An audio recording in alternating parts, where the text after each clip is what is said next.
আমরা মূলত এখন বাসের জন্য অপেক্ষা করতেছি। এখানে বাস আসবে, তারপর বাস দিয়ে আমরা একটু সামনে এগিয়ে যাব। আমি আজকে ফ্রিতে বিভিন্ন জায়গায় ঘোরাঘুরার চেষ্টা করবো, আমার পকেট পুরোপুরি ফাঁকা। তো আমি চলে আসলাম বাস স্টপে। সৌদি আরবে আসলে বাস স্টপ থেকে আসলে আপনি যে কোনো জায়গায় যেতে পারবেন বিনামূল্যে, কোনো টাকা পয়সা লাগবে না। সবকিছুর বাসের একটা এরিয়া আছে। এই যে দেখছেন এখানে একটা বাসের নাম্বার 360। এই 360 নাম্বার মানে শুধু এই এরিয়ায় ঘুরবে, আবার এখানে নেওয়া যাবে। পরবর্তী জায়গায় গেলে আসলে পরবর্তী এরিয়া আছে। তো বিনামূল্যে আপনি চাইলে পুরো সৌদি আরব আসলে এই বাস দিয়ে ঘোরাঘুরি করার জন্য মাত্র বিনামূল্যে। জানি না সৌদি সরকার এটা কেন আমাদের জন্য দিয়ে দিছে মাত্র ফ্রিতে এত সুযোগ সুবিধা। বাহ, আজকে আসলে আমি ট্রাই করবো যে আসলে কি ফ্রিতে চলাচল করা যায় কিনা, কতটুকু জায়গা যাওয়া যায়, কি আসে বিষয়। এখনই বাস চলে আসবে। এই যে দেখেন বাসটা আসতেছে, এই যে আমাদের ফ্রির বাস চলে আসছে। ঠিক আছে, ফ্রির বাসটা চলে আসছে। এই যে গাইস আমাদের ফ্রির বাস চলে আসছে। আইন বাহ বাহ বাহ বাহ। তো গাইস এই যে দেখছেন বাসটা, এই বাসের মধ্যে আমরা আইসা পড়ছি। কোনো কিছু দেই নাই, টিকিট ফিকিট কিছু কাটি নাই, এমনিতে আইসা বসি। আসলে 2 স্টপ পরে গেলে আমরা দেখবো আসলে কি টিকিট টাকা পয়সা চাই কি না, আসে বিষয় সত্যি কি ফ্রিতে চলাচল করা যায় কি না। বাস তো মাশাআল্লাহ খুব সুন্দর।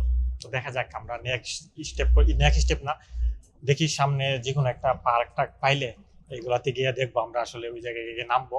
কারণ যে কোনো জায়গায় নামলে তো লাভ হবে না, একটা পার্কের সামনে আমরা নামলে দেখবো নামার সময় আসলে কিছু চাই কি না কি আসে বিষয়। তো সাথে দেখুন আসলে পকেট পুরো ফাঁকা, যদি টাকা চায় পয়সা থাকে তাহলে কিন্তু দেওয়ার মতো কিছু নাই। ঠিক আছে, এই এক্সপ্লেনটা করার জন্য মনে করেন আমি টাকা পয়সা ছাড়া আসছি, যে টাকা পয়সা ছাড়া যাবো, আবার ওই জায়গায় টাকা পয়সা ছাড়া আবার ফিরে আসবো। কোনো ট্যাক্সি ইউজ করবো না, আমি সম্পূর্ণ এই বাস ইউজ করবো। ঠিক আছে,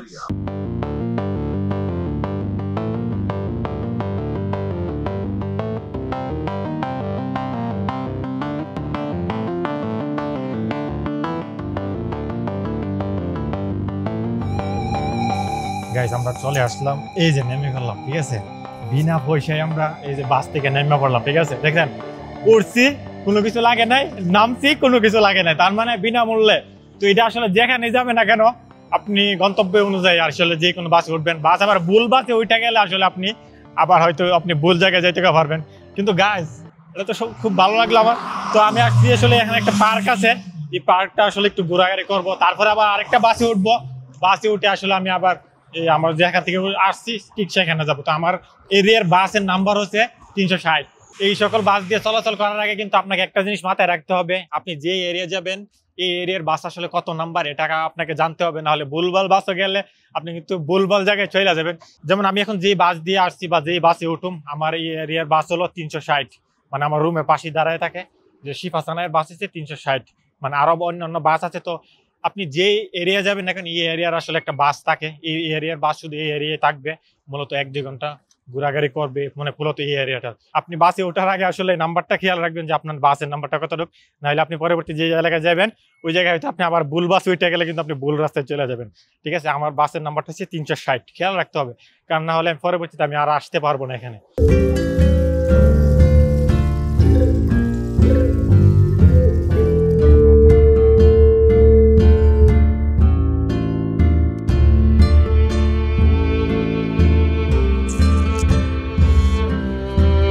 গাইস এই পার্কে খুব পালিত সুন্দর সুন্দর বিলাই থাকে, মানে কেন এগুলো খুব সুন্দর সুন্দর, হয়তো কোনো সৌদি পাল ছিল বা কি আসে বিষয় জানি না। বিলাইগুলো মানে খুব সুন্দর, বাংলাদেশে হইলে টিকিট উড়াইলে যেতাম, মানে খুবই বাইরে ভাই, কত সুন্দর বিলাইগুলো, বাবা ভালোই লাগে ভাই, ডর করে তো বুঝেন নাই তো, মানে কিউট, কত কিউট দেখছো, ওয়াও কত কিউট, কিউটের ডিব্বা বিলাইগুলো, কিউটের ডিব্বা। বাবা ফাইনালি চলে আসলাম ছোট্ট এক পার্কে। গাইস দেখতে পাচ্ছেন এখনো দুপুরবেলা মানুষ কতটুকু, রাত্রে অনেক বেশি হয়, তারপরও গাইস খুব তো এত খারাপ না, অনেক সুন্দর। এবং গাইস একটা মজার বিষয় হচ্ছে এই দেশে যত পার্ক আছে মসজিদের পিছনে কিংবা সামনে থাকে, ব্লগে মূলত মসজিদের উচিলে হয়তো পার্কটা দেওয়া হয়। আমাদের দেশে কিন্তু গাইস কখনো মসজিদের সামনে দেবে না এমন খেলাধুলার মাঠ যে মসজিদের সামনে তোমরা খেলাধুলা করো। আমার এখনো মনে পড়ে আজকে থেকে প্রায় আরো 6-7 বছর আগের ঘটনা, আমরা মসজিদের পিছনে একটু জায়গা ছিল, এখানে খেলাধুলা করতাম। তা আমাদেরকে যে কি দৌড়াদৌড়ি করতো যে মসজিদের সামনে খেলাধুলা করো। আর এই দেশে গাইস প্রত্যেকটা মসজিদের সাথে সাথে খেলাধুলার মাঠ আছে। ঠিক আছে, বিভিন্ন একটা না একটা হাদিকা আছে। ঠিক আছে, এই দেশেও মানে এই জিনিসটা খুব ভালো লাগে, মানুষে খেলাধুলা করতে আয়ও নামাজ পড়তে পারে বা নামাজ পড়তে আইসেও খেলাধুলা করতে পারে। ঠিক আছে, এমন না যে খেলাধুলার কারণে নামাজ বন্ধ রাখে, এরকম না। ঠিক আছে, এই দেশের আসলে নিয়মটা খুব সুন্দর। গাইস আমরা অনেক দৌড়াদৌড়ি করছি। ঠিক আছে, এখন সন্ধ্যা হয়ে গেছে, এখন আবার আরেক বাস স্টপে আইছি।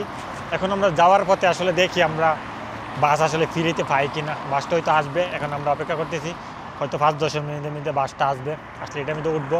ওটা আসলে ঠিক আমরা বাড়ির পাশে যেখান থেকে উঠছিলাম ঠিক অপর পিছের রাস্তার ওই পাশ থেকে আমরা নামতে পারবো আর কি, ঠিক আছে। তো নামে দেখবো আসলে এটা এখন কি টাকা পয়সা লাগে কি না আশেপাশে, আসছি তো ফ্রিতে, এখন যাবো, এখন কি টাকা পয়সা লাগে কি না আশেপাশে, যদি না লাগে তাহলে তো ভালো, লাগলে তো টাকা নাই, বাসে বয়ে থাকতে হইব, ঠিক আছে।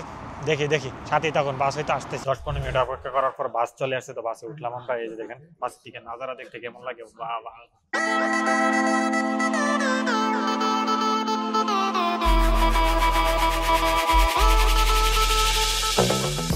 গাইস আমাদের যাত্রা শেষ, ঠিক আছে, আমাদের যাত্রা মূলত শেষ। এই যে দেখেন বাস বিনামূল্যে এখান থেকে উঠছিলাম, ঠিক এখানে এসে নামে পড়লাম, তারপর ফ্রিতে বাকালা টাকা কবি লাগবো। তো গাইস আমাদের যাত্রা শেষ, এই যে দেখছেন বাস বিনামূল্যে আসছি, আবার ঠিক এই জায়গায় নামাই দিছে, ঠিক আছে। 5 ঘন্টা ঘুরে আসলাম ফ্রিতে। ইনশাল্লাহ সামনের বার চেষ্টা করবো যে পুরা রিয়াদ আসলে সকালে 10টা বাজে বাইরে রাত্রে 10টা পর্যন্ত পুরা রিয়াদ আসলে ঘোরার চেষ্টা করবো, তারপরে দেখবো আসলে তখন কি টাকা পয়সা লাগে কিনা, পুরা রিয়াদ ঘুরতে আমার কত টাকা খরচ হয় আমি দেখবো, ঠিক আছে। তো 5 ঘন্টা জার্নি করে আসলাম বিনা পয়সায় এই বাস দিয়া। গাইজ আমার খুবই ভালো লাগলো, বিনা পয়সায় যে ঘুরে ঘুরে আল্লাহ ভালো লাগছে, ভালো লাগছে। সৌদি সরকারের কাছে তো ধন্যবাদ, এমন ঠিক আছে ফিরিয়ে রাখে, ঠিক আছে, যাতে কোনো সময় টাকা পয়সা কাটমাট খালি বলে এভাবে যাতে ফ্রিতে চলাচল করানো যায়, ঠিক আছে। আমরা একটু ঘোরাঘুরি করতে পারবো, ব্লগ টক বানাইতে পারবো, ঠিক আছে। তো আজকে ভিডিও পর্যন্ত, ইনশাল্লাহ নেক্সট ভিডিও মেট্রো থেকে বানাবো, মেট্রোতে পুরো শহর ঘুরে দেখবো আমরা, ঠিক আছে। আর ইনশাল্লাহ এই বাস দিয়ে, ঠিক এই বাস দিয়ে পুরো রিয়াদ একদিন ঘুরে চেষ্টা করবো। তো ভিডিও দেখতে চাইলে অবশ্যই চ্যানেলটা সাবস্ক্রাইব করে দিন, চ্যানেল নতুন না থাকলে। তো আজকে ভিডিও পর্যন্ত ভালো থাকবেন, আসসালাম।